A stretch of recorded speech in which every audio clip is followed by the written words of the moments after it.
असम चुनाव के नतीजों ने कांग्रेस को जोर का झटका दिया है, उसकी भी बात करते हैं। प्रियंका गांधी के हर इमोशनल कार्ड को असम में नकार दिया गया।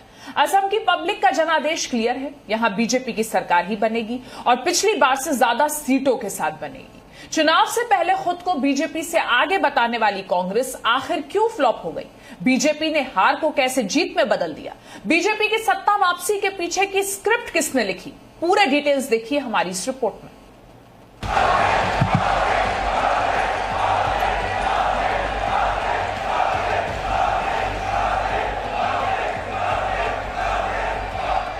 बीजेपी को फिर मिला जीत का लड्डू।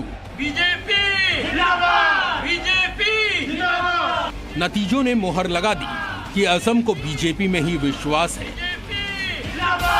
और बीजेपी ब्रांड का विकास ही उसे पसंद है। बीजेपी सत्ता में वापस आई और पिछली बार से ज्यादा प्रचंड जनादेश के साथ आई। प्लानिंग, एग्रेसिव कैंपेनिंग, 5 साल का बेहतर काम, ध्रुवीकरण और गठबंधन, इन पांचों फैक्टर्स ने मिलकर बीजेपी के मुकद्दर में दोबारा राजयोग लिख दिया। नतीजे बताते हैं कि बीजेपी की एक तरफा जीत हुई। ऐसा लगा जैसे रेस में कोई था ही नहीं। पिछली बार की तुलना में एनडीए ने ज्यादा सीटें हासिल की।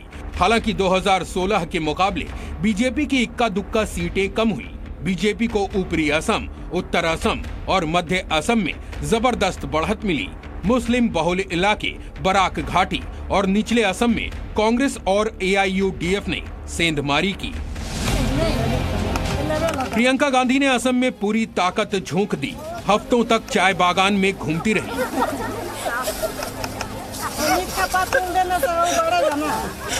चाय बागान के मजदूरों के यहाँ खाना खाया, उनकी तरह साड़ी पहनी। असम में मंदिर मंदिर गई। इसका फायदा कांग्रेस के पर्सनल खाते में हुआ और उसकी अपनी सीटें बढ़ गई। लेकिन यूपीए गठबंधन इस फायदे को सीटों में बदल नहीं पाया। यूपीए की सीटें 50 के आसपास रहीं, जो 2016 से ज्यादा हैं। और इसके पीछे का एक बड़ा फैक्टर रहा कांग्रेस का बदरुद्दीन अजमल की पार्टी एआईयूडीएफ से गठबंधन, जिससे लोअर असम और बराक घाटी में गठबंधन को जबरदस्त मुस्लिम वोट मिले। चाय बागान के मजदूरों के बीच प्रियंका का जादू तो नहीं चल पाया, लेकिन बीजेपी को खूब फायदा मिला। चुनाव से ऐन पहले बीजेपी सरकार ने चाय बागान मजदूरों को मिलने वाली दिहाड़ी बढ़ाकर 318 रुपए कर दी थी, जो मास्टर स्ट्रोक साबित हुआ। 856 चाय बागानों में काम करने वाले 10 लाख से ज्यादा चाय मजदूरों का असम के करीब 30 विधानसभा सीटों पर सीधा प्रभाव दिखता है और इनमें से करीब 3/4 सीटें बीजेपी के खाते में गई हैं। नतीजे साफ साफ बता रहे हैं कि सीएए, एनआरसी का मुद्दा भुनाने की कोशिश करने वाली पार्टियां क्लीन बोल्ड हो गईं। महंगाई और बेरोजगारी का मुद्दा भी फ्लॉप हो गया और वोटों का खूब ध्रुवीकरण हुआ।